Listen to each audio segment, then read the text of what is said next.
Whoa, Baba baby, boss baba bo, where the shinde. Whoa, I DJ Ranga, nego de gani leve ngwa ina gonde vambira, zeno zaka wanda gani zandi rambira. Mwari wangu nazande na we kujemera, bazi bezo gandene na kutozi betera. Wangwe vaunde tema otwa mose zonda kajizekera, sakande javana kutozi temera aze.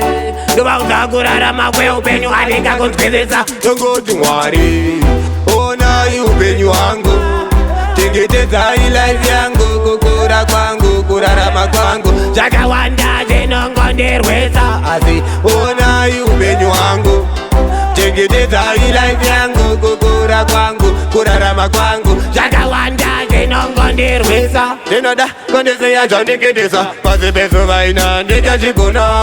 Zino chakawanda kani chakandisona, asi zinoda kutondiona zvangu ndakawomaindwa. Akozikona kwangu kalaifi, aizi kuti yekuudzwa, aiwa kukura zvaku ndichitongonyudzwa. Zvanga zvandiomera kuda kundipomera, mhosva dzekunyepa tonze ndakura. Mwari wangu ndivo vaingondichengeta mvera mese, muya futi kani makavoma, nyange zvimwe zvinofuti zvichikondirwisa.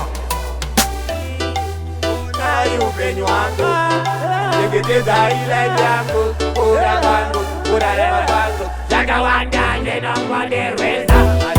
Ona upenyu wangu, tengeteza life yangu, kukura kwangu, kurarama kwangu, chakawanda zinongonderweza asi. Ona upenyu wangu, tengeteza life yangu, kukura kwangu, kurarama kwangu, chakawanda zinongonderweza. Nyangwa inakondivambira, zeno zvakawanda kani zvandirambira. Mwari wangu nazandenda we kuchemera, pasi pezuva ndenenda kutozvipedzera. Wamwe vaundetema otwa moseso ndakazvisekera, saka ndichavana kutozvitemera asi.